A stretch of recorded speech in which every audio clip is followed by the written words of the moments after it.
Então, meus amigos, com muita alegria, pela terceira vez, ou quarta, se não me engano, terceira, o nosso Fábio gentilmente veio de Niterói para atender o convite e fazer um estudo. Ele e sua esposa, que está aqui, vamos então envolvê-los com as nossas melhores vibrações para que ele se sinta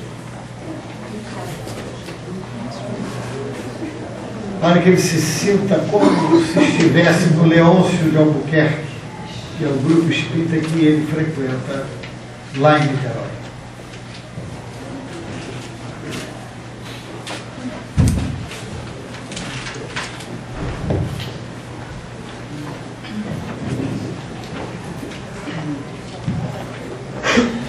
Boa noite. Que Jesus nos abençoe nesses breves minutos de reflexão. Somos todos diferentes. Todos. Cada um de nós pensa de uma forma, age de uma forma, tem características próprias. Somos todos diferentes. Às vezes, em uma mesma família, encontramos irmãos gêmeos diferentes. Reagem de forma distinta diante dos desafios da vida. Alguns com um pouco mais de tolerância, outros com um pouco mais de paciência, outros com um pouco mais de humildade, outros um pouco mais de orgulho, e nós vamos então encontrando as diferenças que se apresentam em relação a cada pessoa. Cada um é diferente, cada um tem dificuldades próprias, cada um apresenta e realiza escolhas diversas nos mais variados momentos da vida. Vamos encontrar pessoas que escolhem profissões distintas. Vamos encontrar pessoas que escolhem modos de vida distintos. Pessoas que têm opção sexual diferentes. Temos pessoas que têm religiões distintas. Cada um vive a sua unicidade. Somos únicos. Somos seres únicos no universo. Deus nos cria a todos como indivíduos e percebe que cada um de nós tem a sua história, a sua existência, tem o seu trajeto a perseguir, a cumprir. Somos únicos. E muitas vezes nós vamos encontrar essa diversidade como um grande desafio que a vida nos oferece. Porque sabemos que a diversidade existe, mas muitas vezes não sabemos lidar com essa diversidade. Muitas vezes não sabemos lidar com as diferenças que existem entre nós e as outras pessoas. Esse é o grande desafio. Mas a diversidade das aptidões, a diversidade que existe entre cada um de nós, faz parte das leis naturais. Kardec pergunta isso aos espíritos. Pergunta: ora, eu olho ao redor e vejo pessoas diferentes, cada um com aptidão distinta. E será que essa diversidade das aptidões, essa diversidade faz parte das leis de Deus? E a resposta dos espíritos, né? Mas sim, é claro. A diversidade das aptidões faz parte, está em harmonia com as leis divinas. E elas decorrem de duas causas. Ou da diferença que temos no nosso momento evolutivo. Afinal de contas, alguns estão há mais ou menos tempo nessa estrada da evolução. Somos criados, somos espíritos há mais ou menos tempo. Isso vai influenciar diretamente nas aptidões que já adquirimos. Mas, por outro lado, e talvez aí esteja a influência mais decisiva nessa diversidade, nós vamos encontrar cada um com a liberdade de escolha diante das situações da vida, e as escolhas que nós fazemos nas diversas situações que a vida nos oferece, essas escolhas também determinam a aquisição de aptidões diferentes. Como fazemos escolhas diferentes, acabamos conquistando aptidões distintas. Mas isso faz parte do grande projeto de Deus para o nosso progresso, porque é graças a essa diversidade das aptidões que nós podemos, então, oferecer ajuda numa área em que nós já possuímos determinada facilidade e que o outro ainda não conseguiu obter essa facilidade. Nós podemos também receber ajuda de alguém que já tem uma aptidão que nós ainda não desenvolvemos. Então, a diversidade das aptidões facilita a integração, facilita o desenvolvimento da fraternidade, e nós vamos crescendo juntamente com o outro, nós vamos unindo as nossas diferenças para crescermos juntos. E aí vamos olhar o processo de evolução realizado não apenas na vertical, mas também na horizontal, onde nós, de forma integrada, conseguimos auxiliar o outro e somos auxiliados nesse processo constante de crescimento que todos nós estamos vivenciando. Todos nós. Mas como isso é difícil. Como é difícil perceber, porque é muito fácil perceber que nós somos únicos.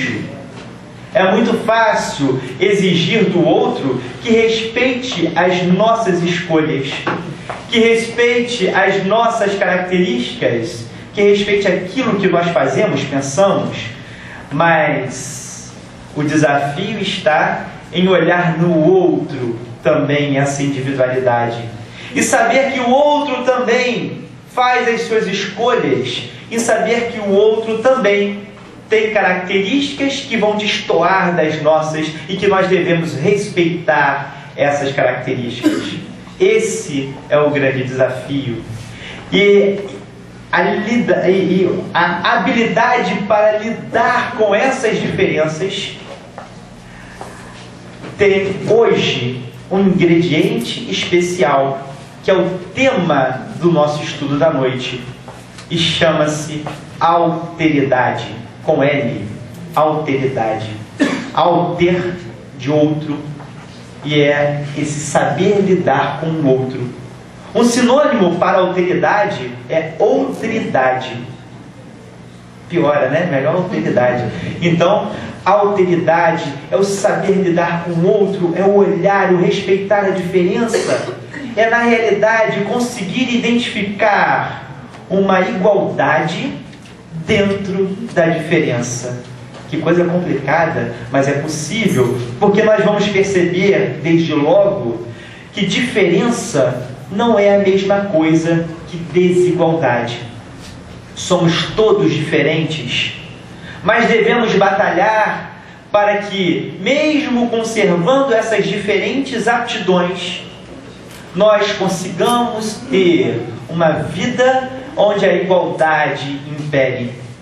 A igualdade é uma coisa, a desigualdade, como oposto, vai diferir em muito da diferença. Como? Bom, um exemplo pode tornar isso claro. Todos nós temos impressões digitais. Cada impressão digital é diferente uma da outra, mas nenhuma é melhor que a outra. Podemos então falar que todos temos uma igualdade digital, mas cada um conserva a sua individualidade. E assim somos nós perante Deus. Conservamos a nossa individualidade, temos as nossas aptidões, mas Deus nos olha a todos como iguais, nos ama a todos como filhos. E não há, então, diferenças de tratamento em relação às pessoas perante Deus. Todavia, isso não significa que as diferenças não existam, as diferenças de aptidão. Nós vamos encontrar, portanto, a alteridade nos conclamando a olhar o outro, respeitando as suas opções, respeitando as suas dificuldades, mas ainda assim olhando como irmão. como alguém que perante Deus é igual a nós. Ora, esse é um desafio que não é recente, já nos foi lançado há mais de 2000 anos por Jesus.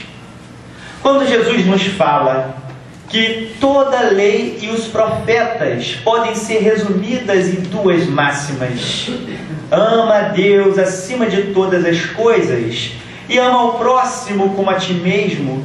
Ele já nos manda então olhar para o outro com um olhar de amor, mas também de igualdade, porque ele nos manda amar ao próximo como a nós mesmos. Olha a igualdade. Nos manda amar o outro da mesma forma, de forma igual àquele amor que nós nutrimos por nós mesmos. E como fazer isso? Ele já nos responde: faça ao outro o que gostaríamos que nos fosse feito. Vamos agir em relação ao outro da mesma forma que nós gostaríamos que o outro agisse em relação a nós. Agora, nós vamos pegar essa passagem e muitas vezes interpretá-la de modo equivocado. Porque no momento que nós vamos analisar o que o outro gostaria que fosse feito, ou o que nós gostaríamos que nos fosse feito se estivéssemos no lugar do outro, nós esquecemos de efetivamente nos colocarmos no lugar do outro. E vamos olhar o que devemos fazer sem vestir as lentes do outro, sem nos colocarmos no lugar daquela outra pessoa que passa por aquele desafio. Exemplo: muitos têm animais de estimação. Quem tem animal de estimação? Pode levantar o dedo do cachorrinho. Pois é. E aí nós temos os animais de estimação e vamos muitas vezes desenvolver em relação ao bichinho um sentimento de carinho, e ele acaba preenchendo um espaço na nossa estrutura emocional.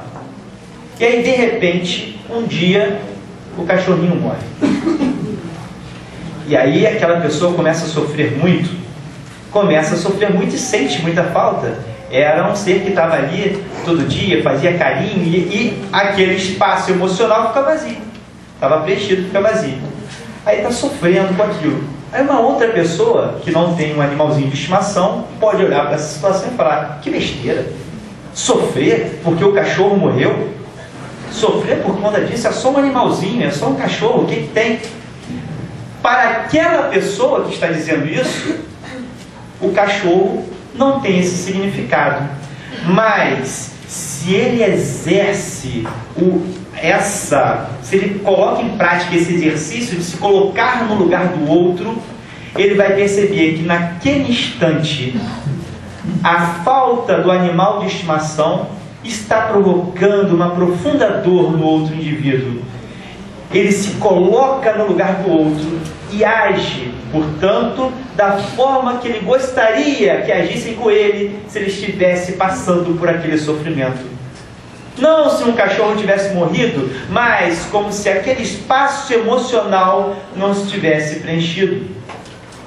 E isso é o verdadeiro exercício da alteridade. Eu sou diferente dele.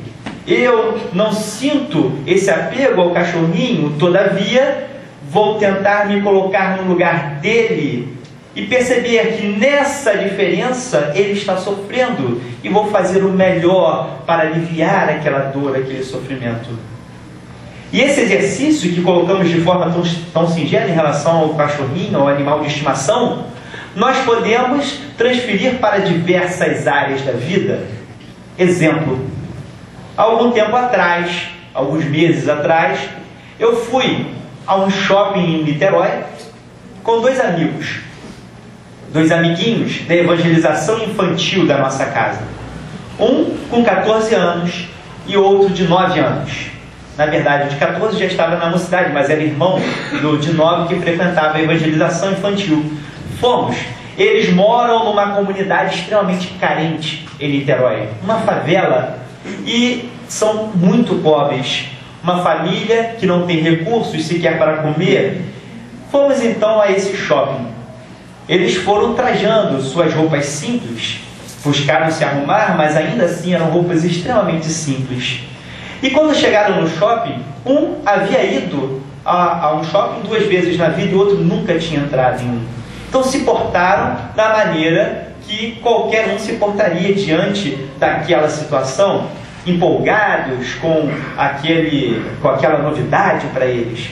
E foi curioso porque era evidente, dava para olhar e notar que eles pertenciam a uma comunidade extremamente pobre, que eram pessoas que tinham dificuldades financeiras. E as pessoas que ali estavam no shopping olhavam para eles extremamente desconfiados. Víamos que senhoras seguravam a bolsa com um pouco mais de força quando eles passavam ali. Vimos os olhares indagando: o que esses meninos estão fazendo aqui?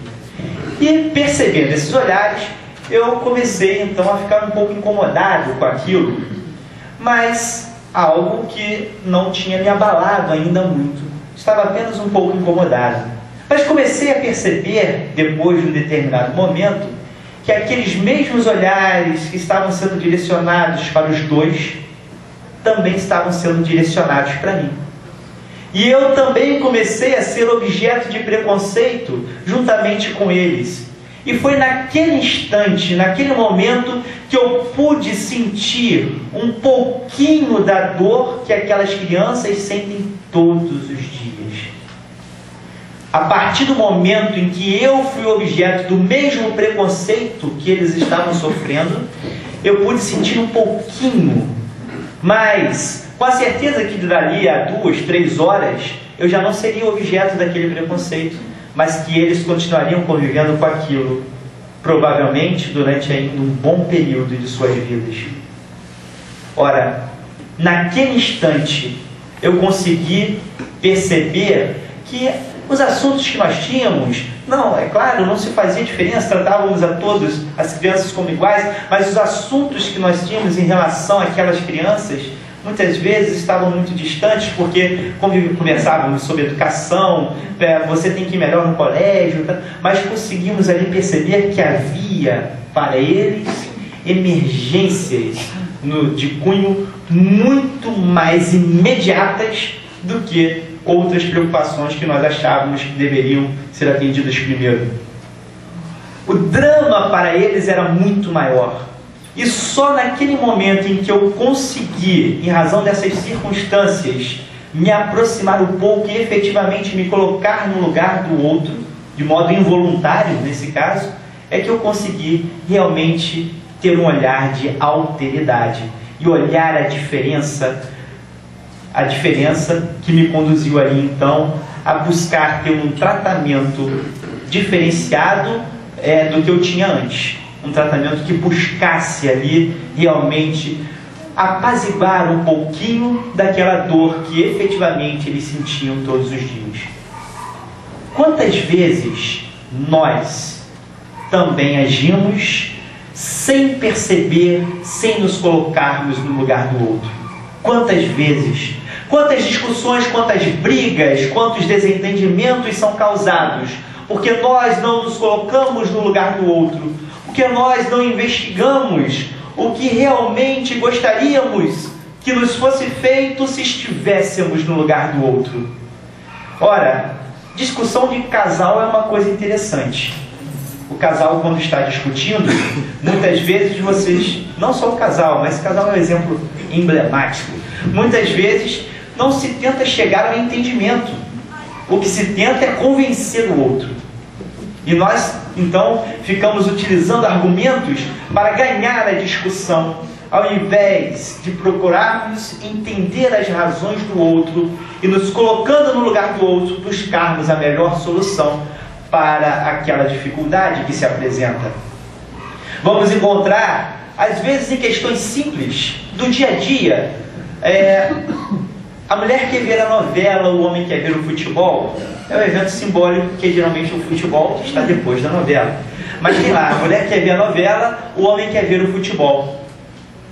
Ora, às vezes a mulher não compreende que que para o homem aquele jogo é muito importante, e às vezes o homem não compreende que para a mulher aquela novela é muito importante. Pode ser o contrário também, né? Para o homem a novela pode ser importante e o jogo de futebol pode ser importante para a mulher. Mas enfim, é um exercício. E aí nós ficamos querendo impor muitas vezes a nossa vontade e esquecemos de procurar olhar no outro o que aquilo significa. E a tentação, então, diante dessas dificuldades, de iniciar um processo de julgamento do outro é muito grande. E nós queremos o tempo todo agir como se o outro tivesse que agir da mesma forma que aquela que escolhemos para nós. Um exemplo clássico de espírita, de movimento espírita. Quem aqui tem alguém que ficou em casa que gostaria que estivesse aqui? Podemos, muitas pessoas, né? Aí a gente fala o seguinte: poxa, eu queria tanto que fulano estivesse aqui, tudo bem. Aí a gente começa a dar um passo além disso, que já começa a ficar perigoso. Não sei por que fulano não vem aqui.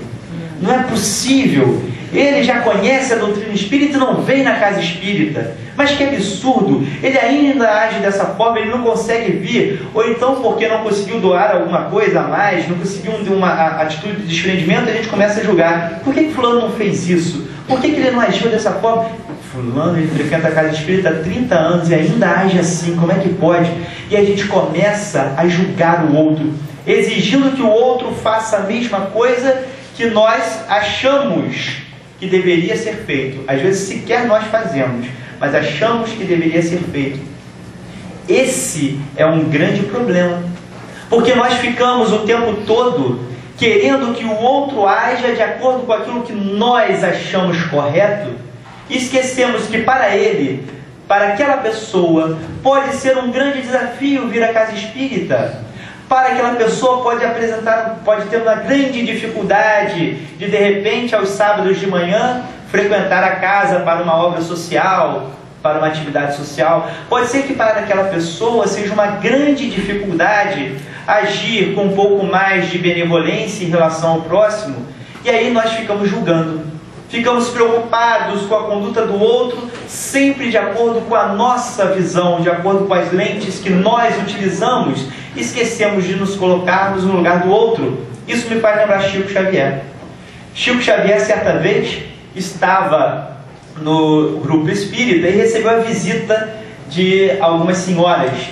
E as senhoras estavam revoltadas com a conduta de uma outra companheira que frequentava a casa. Chegaram para Chico e começaram então a desfiar tudo que tinha acontecido. A fulana faz isso, a fulana faz aquilo. Era realmente uma senhora muito levada. Então ela faz isso, faz aquilo. E Chico ouvia as queixas e sorria de modo doce. Sorria, quanto mais elas falavam, mais Chico sorria. Elas já estavam incomodadas com aquilo. E como Chico continuava a sorrir de forma tranquila, uma não se aguentou e perguntou: Chico, não é possível. Estamos aqui falando tanta barbaridade que essa senhora faz e você está sorrindo dessa forma? Ele sabe por quê? Porque enquanto vocês estão me dizendo o que ela faz hoje, estão me mostrando aqui o que ela fazia no passado. Ah, minhas irmãs, como ela melhorou. Como ela melhorou. Então a gente às vezes olha para pessoas hoje e vamos julgar a pessoa. Fulano faz isso, fulano erra, fulano bebe, fulano fuma. E aí às vezes a gente esquece que às vezes naquele momento ele já está fazendo um grande esforço para estar naquela situação. Às vezes aquilo já representa um grande salto evolutivo para ele. E ele ainda, claro, tem muitos defeitos, como todos nós. Só que às vezes aquela situação já é um grande salto. Mas nós não queremos saber disso. Queremos julgar. Queremos falar, está errando, vamos julgar. E esquecemos de olhar que nós também estamos caminhando gradativamente. O progresso é gradativo, é paulatino, é devagar. Ora, respeitar a individualidade e respeitar a situação espiritual de cada um, o momento espiritual de cada um, sem julgar, sem procurar olhar o outro com os nossos olhos, mas sim buscando sempre compreender o outro, sem falar mal, sem buscar criticar de forma infundada e destruidora, nós vamos então exercer a alteridade. Esse desafio de respeitar as diferenças, mas olhando o outro como um verdadeiro irmão, como um verdadeiro igual. Existe um autor chamado Emmanuel Levinas.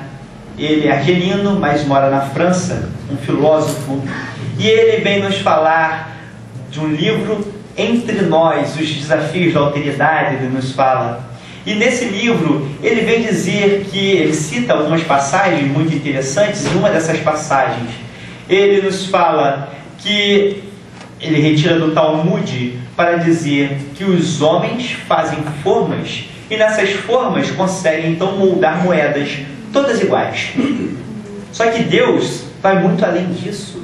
Deus consegue fazer individualidades, todos à sua semelhança. Consegue construir individualidades, todos à sua semelhança. Que coisa linda, que coisa bonita. E nós vamos percebendo como isso é valioso. Como nós passamos então a ser responsáveis pela ajuda ao progresso do outro. As nossas atitudes, as nossas aptidões distintas, como interagem com as aptidões do outro, interferem diretamente no processo evolutivo do outro, interferem diretamente na harmonia do planeta e do universo, a ponto de um físico hindu, aliás, um físico quântico hindu, falar, indiano, na verdade, para ser mais preciso, falar que se uma borboleta bate asas em um continente, pode causar um terremoto em outro continente. Ora, claro, ele pinta com cores fortes, com uma hipérbole, mas vamos encontrar também a afirmação de que qualquer um que tenha mais de uma semana na casa espírita já passa a ser responsável pelo universo, porque já sabe que as suas atitudes vão influenciar diretamente o equilíbrio universal, que nunca se perde, porque temos um maestro perfeito que é Deus. Mas o que nós fazemos, pensamos, agimos, vai exercer influência direta sobre outras pessoas, sobre outras situações. Como nos foi falado logo mais cedo sobre a força do pensamento, é isso. Nós vamos agindo, estamos todos mergulhados em um fluido cósmico universal que interliga todos nós. Nós temos no universo dois elementos, o espírito e a matéria, e acima dos dois, a Deus. Nos dizem os espíritos no livro dos Espíritos. Ora, espírito, o elemento espiritual, toda vez que Kardec se refere a espírito como elemento espiritual, ele escreve espírito com letra minúscula. Quando ele se refere a espírito como individualidade, ele escreve espírito com letra maiúscula. Temos o espírito e temos a matéria. E nós somos como se fôssemos peixes em um aquário. A água nesse aquário é equiparada ao fluido cósmico universal. Então, quando o peixe se movimenta no aquário, as vibrações que ele exerce na água vão até a extremidade do aquário. E assim acontece em relação ao fluido cósmico universal. O que nós pensamos, agimos, fica ali, vai impregnar o fluido cósmico universal, que serve como um condutor incomparável de pensamentos, de energias, enfim, de fluidos. Logo, a responsabilidade que temos é extrema. Temos a responsabilidade porque as nossas atitudes vão influenciar não apenas a nós mesmos, mas também vão alcançar outras pessoas. E não precisamos ir muito longe. Às vezes, quando falamos algo para alguém, aquela palavra pode exercer uma influência decisiva na vida da outra pessoa. Às vezes, quando nós colocamos algo de forma infeliz para uma pessoa, essa palavra infeliz pode provocar uma profunda dor ao outro. Como, por outro lado, uma palavra colocada de forma adequada no momento certo pode salvar uma vida. Então, o cuidado que temos que ter no agir com o outro, o cuidado que temos que ter no relacionamento interpessoal tem que ser constante em todos os momentos. Não adianta mais apenas nos entregarmos à teoria, é necessário colocarmos em prática o que nós aprendemos na doutrina espírita, o que nós aprendemos no Evangelho de Jesus. É necessário irmos além e percebermos que as nossas vidas estão todas interligadas. E esse fenômeno, que poderíamos encontrar apenas no âmbito religioso, já começa a ser revelado também por pensadores, muitas vezes materialistas. Não são poucos os sociólogos, por exemplo, que já demonstram que a sociedade está interligada em rede. Vamos encontrar vários pensadores falando isso. E vivemos numa grande rede e a atitude de alguém vai influenciar diretamente a vida social, vai influenciar diretamente uma outra pessoa. Mas como é difícil tomarmos consciência disso. Porque estamos muitas vezes aprisionados em castelos. Estamos muitas vezes achando que somos os reis absolutos da situação dentro dos nossos castelos. Castelos do egoísmo, castelo da vaidade, castelo do orgulho.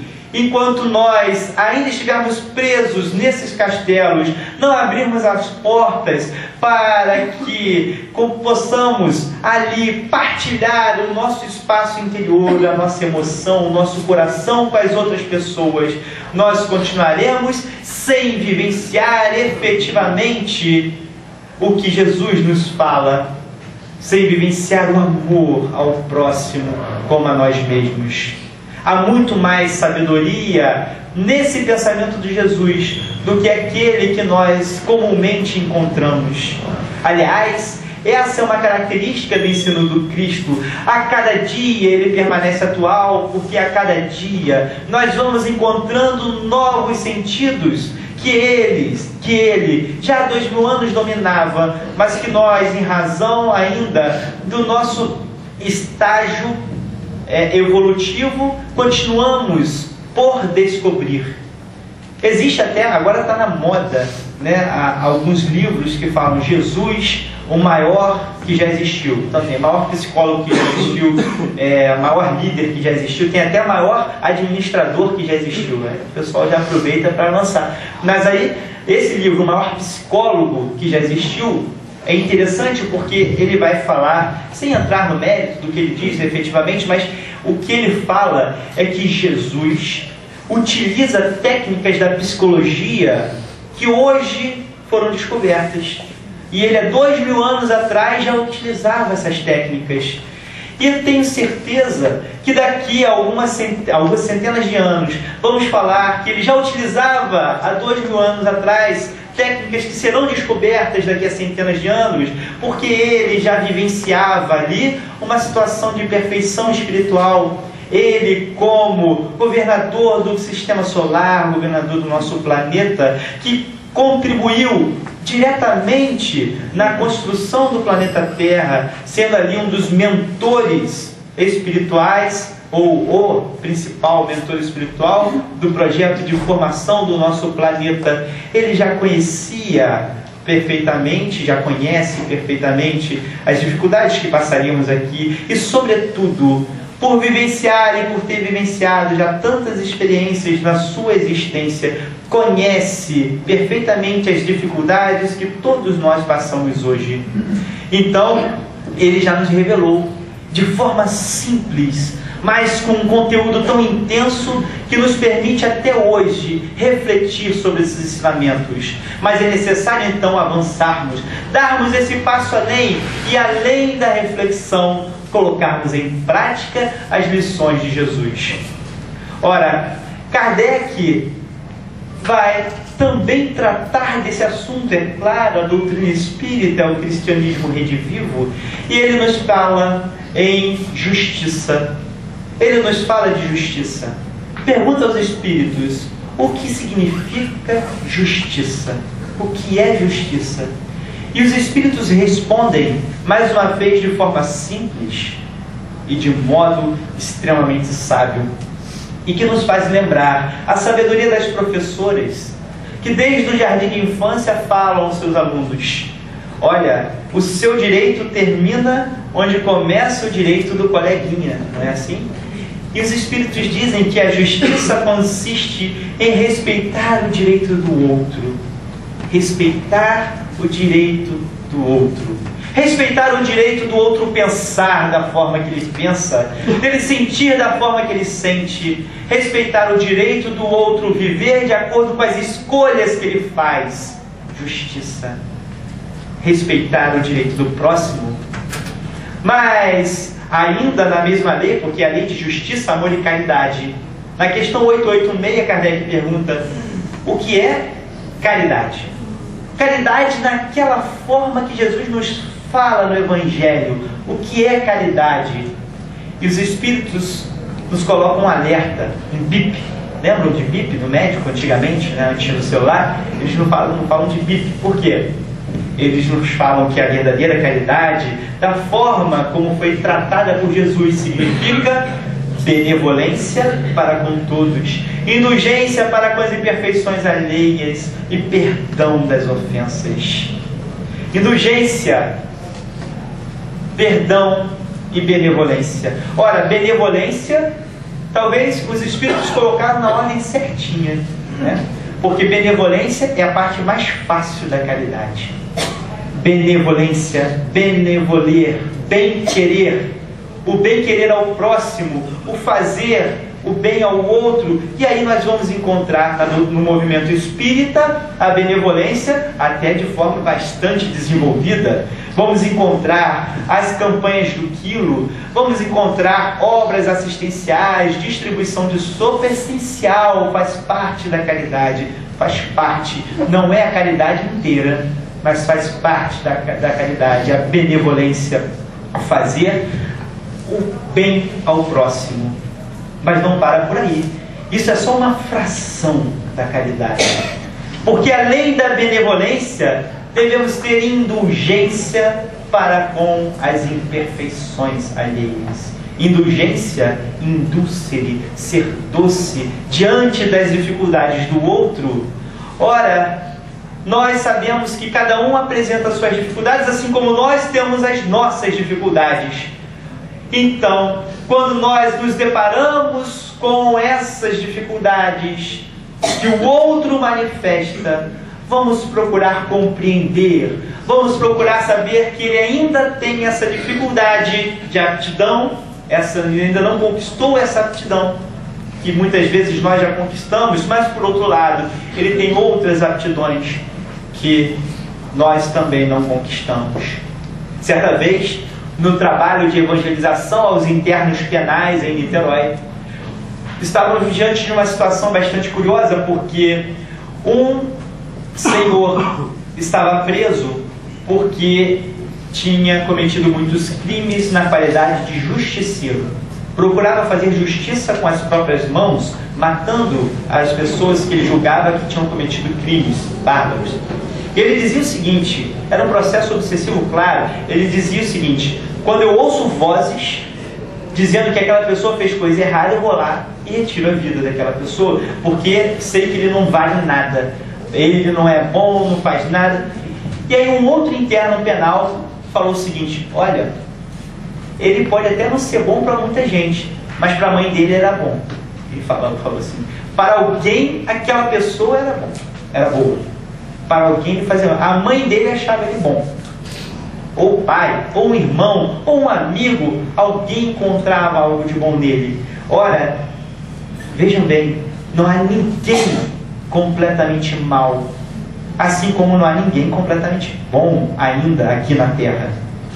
Então nós vamos encontrar cada um com os seus defeitos, com as suas dificuldades, mas todos na trajetória de evolução, na trajetória de progresso. Que desafio, né? Dos dias de hoje, aqui no Rio de Janeiro, no nosso estado. Que desafio. Olhar também no bandido, também naquele que retira a vida a uma pessoa, um irmão, que tem seus defeitos, tem suas dificuldades, mas está em processo de crescimento, diretamente relacionado a essa parte da caridade. Vamos encontrar a última fração que os Espíritos nos falam: perdão das ofensas. Como é difícil perdoar. Muitas vezes nós falamos, perdoo, mas ele vai se ver com Deus, né? Perdoa, mas ele vai se ver com Deus.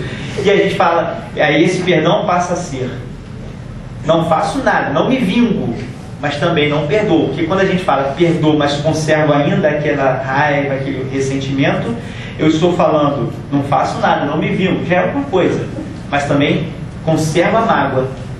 O verdadeiro perdão é aquele que vai além disso, que busca efetivamente compreender que aquele mal que foi feito a você pode, na realidade, ser revertido em algo de positivo. É aquele que olha a ofensa que lhe foi direcionada e consegue sublimá-la sem querer o mal do outro. Que desafio, que desafio!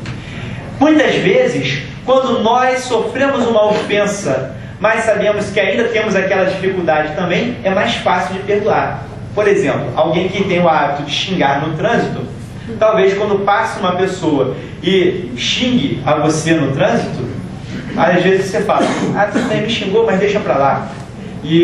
Ou então até xinga na hora, mas depois não fica chateado, porque é meio conivente, né? Assim, eu erro também, é mais fácil de compreender. Mas talvez o mais difícil de perdoar é naqueles casos em que nós já conseguimos desenvolver uma determinada qualidade em um determinado campo e a outra pessoa ainda não. Alguém que não xinga no trânsito, às vezes, pode receber aquela palavra de baixo calão de uma forma muito mais difícil do que a outra que está acostumada a falar palavrões ali no trânsito.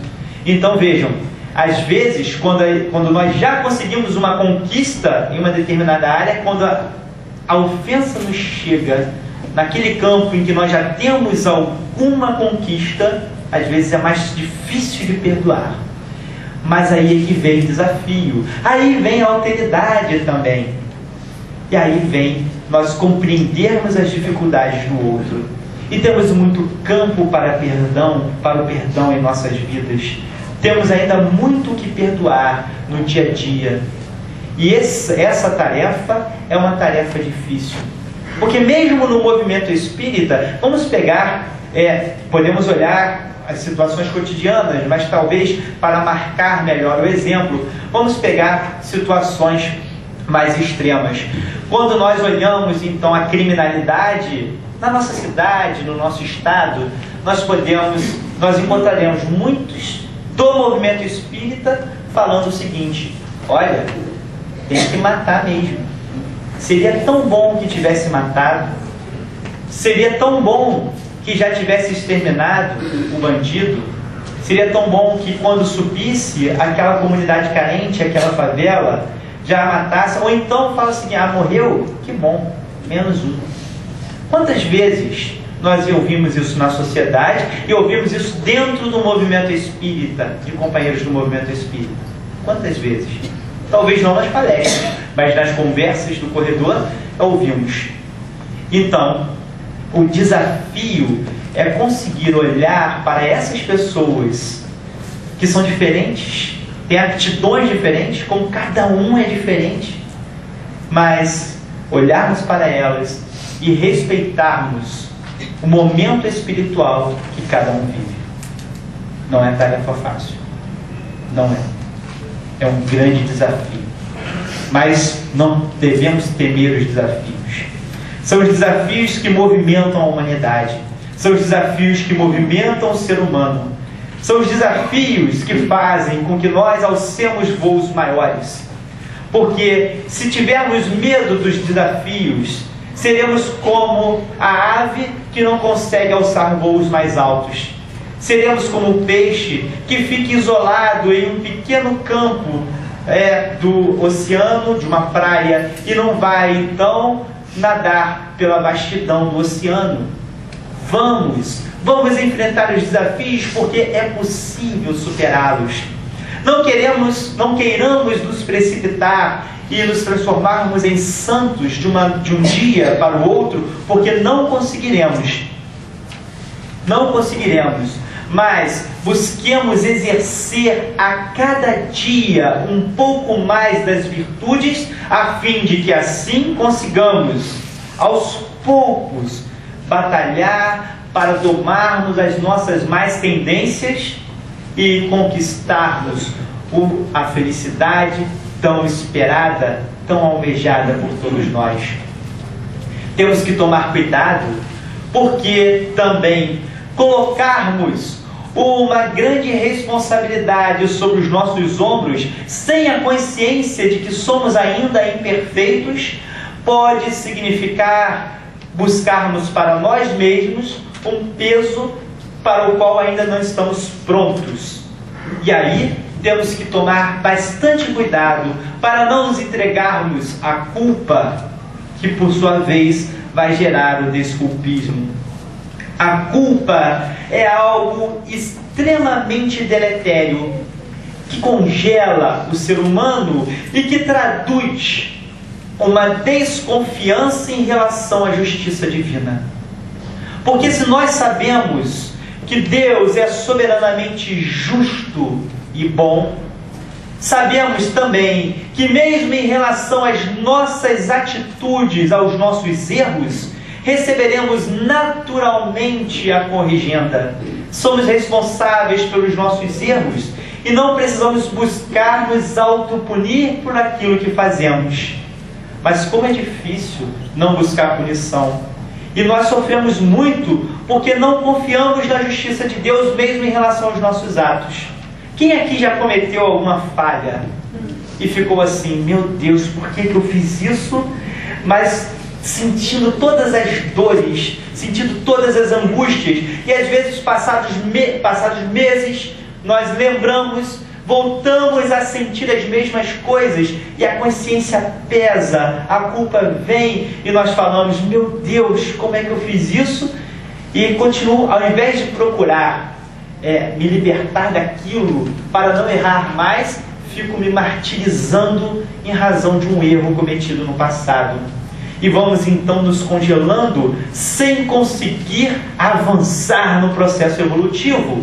O que se traduz muitas vezes em dramas que não se encerram nessa encarnação, mas que vão muito além dessa vida. Os cenários dos maiores dramas entre os espíritos desencarnados ocorrem por conta da culpa. A culpa. Nós também vivenciamos culpas. Vivenciamos culpas porque deixamos muitas vezes a emoção falar mais alto que a razão, ao invés de colocarmos as duas no mesmo nível. Vamos deixar muitas vezes os impulsos nos guiarem por muitos momentos, sem nos deixar refletir sobre os nossos atos, sobre as nossas atitudes. Vejam, a nossa própria constituição física contribui de certa forma para que a emoção muitas vezes fale mais alto. Nós vamos encontrar no nosso sistema nervoso a recepção que temos em relação aos estímulos chegando mais rapidamente no centro das nossas emoções e só depois no centro da nossa razão. Quando os impulsos chegam então no neocórtex, numa região do nosso sistema nervoso, eles se bifurcam e uma parte vai procurar a amígdala cortical e outra parte vai para o centro das nossas emoções. Então, dividimos os impulsos. Uma parte alcança o centro da razão e outra parte alcança o centro da emoção. Só que o caminho para se chegar no centro da razão é mais longo, tem mais trocas nervosas, mais sinapses, até se chegar ao centro da razão. E o centro da emoção fica mais perto. E por isso, muitas vezes, nós agimos de forma impensada, num rompante, e depois nós paramos e refletimos e vimos como eu agi assim. E a sabedoria popular já sabe disso. Tanto é que nos fala, quando estamos nervosos, o que nos fala? Conte até 10. Espere um pouco, respire fundo. Deixe que a razão possa se equilibrar com a emoção. Emoção sozinha é um carro desgovernado. A razão sozinha gera psicopatas. Mas quando nós conseguimos equilibrar os dois, razão e emoção, conseguimos então caminhar de forma firme, agindo com o coração, mas sempre também sob o crivo da razão. É a fé que emociona, mas que também está submetida à nossa razão, à fé raciocinada, a única verdadeira. Como nos diz Kardec, a fé raciocinada é a única verdadeira. E quando nós então agimos mal, muitas vezes deixamos que apenas a emoção aflore, deixamos que apenas a culpa apareça, e nós não conseguimos dominar essa culpa com a nossa razão, porque não conseguimos exercer esse equilíbrio entre as duas coisas, e vamos nos dominando pela emoção, que vem traduzida aí nesse caso específico como culpa. E olha só que interessante, as palavras trazem um sentido muito forte. Esse movimento de voltar a sentir as mesmas angústias, de voltar a escutar aquela pessoa que nos fez mal às vezes, e nós ficamos o tempo todo lembrando que ela nos fez alguma coisa, a gente fica remoendo aquilo. Como é que a gente chama isso? Ressentimento. A gente sentiu a dor no momento. E aí depois, ao invés de procurarmos nos libertar dessa dor, nós vamos ressenti-la e voltar a sofrer, ressentindo, ao invés de buscar a liberdade, ao invés de buscar sairmos daquela faixa e caminharmos de forma diferente. Nós, então, quando a gente consegue olhar no outro alguém que está ali junto conosco na trajetória evolutiva, e olhá-lo como uma pessoa que tem seus defeitos, mas que também tem suas virtudes, nós conseguimos de repente sentir menos ressentimento em relação aos atos que ele comete contra nós. Nós vamos encontrar, às vezes, também forças em nós mesmos para julgarmos as nossas atitudes de forma mais tranquila, de nos colocarmos, nos portarmos na vida diante dos nossos erros, dos nossos desacertos, também de forma mais tranquila, pois confiaremos na justiça de Deus e saberemos que no fundo, não há efetivamente certo e errado, dessa forma como nós entendemos assim, mas sim responsabilidade pelos nossos atos. Colheremos o que estivermos plantando. Vamos plantar hoje, semear o bem hoje, para colhermos as consequências boas dos nossos atos. Sabemos, todavia, que é inevitável hoje ainda a colheita de algumas sementes ruins, em razão das nossas dificuldades. Mas, então, teremos que colher os espinhos dessas sementes que estamos plantando hoje. Mas essa colheita pode ser de diversas formas. Podemos optar por segurar os espinhos com força, machucando as nossas mãos, ou vestirmos luvas e cuidadosamente retirarmos aquela colheita. Não precisamos buscar a dor e o sofrimento.